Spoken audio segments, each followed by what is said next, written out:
Somebody count how many times I say desires in this. Pursue what you want without hesitation. Do not wait and see if it will desire you back, because the truth is that you don't want it to desire you back. That isn't your goal. Your goal is to pursue what breathes life into you.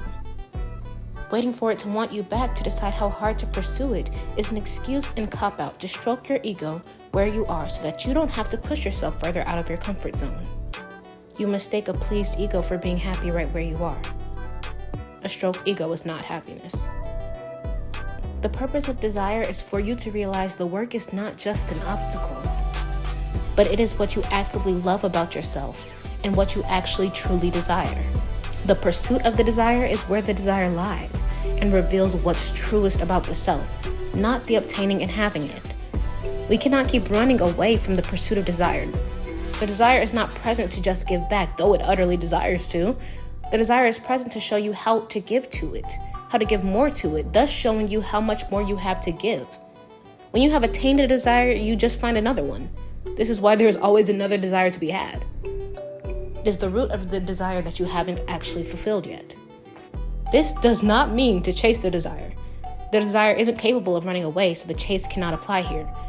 There's a difference between chasing and understanding that what is there for you is right there if you give yourself into it just as it is.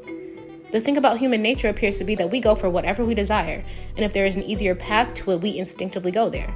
So as an example, many men think they understand the root of their desire, sex, and have figured out a successful way for them to get it, the easiest way that doesn't hurt their ego, and then find a new host for that desire to keep utilizing sex again and again as a way to fulfill a desire that very clearly hasn't actually been fulfilled, or else they wouldn't keep having to fulfill it the same way. The man's ego can be so fragile that it won't even allow itself to be a real problem solver and address what it is they should truly desire other than an easy path to a stroked ego. They believe their desires are meant to teach them they are conquerors, when in fact it's much more profound, and again, if it was that they were conquerors, they wouldn't then depend on the desire to keep telling them that. They are only conquerors because they fulfill the desire.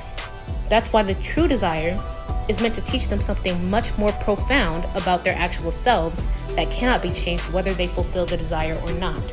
They are a prime example of if it ain't broke, don't fix it. And now that everyone's telling them it is broken, they are fighting like hell for their egos, the only thing they've allowed themselves to find worth in.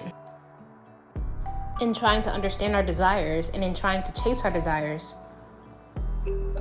we confuse our desires for the ego. In reality, we are chasing the pleasures of the ego, which isn't necessarily a bad thing. The ego is a necessary part of human nature, of a human being. But when you are meant to be fulfilling your life's desires, it's much easier to get lost in trying to please the ego and believing you are fulfilling those actual desires.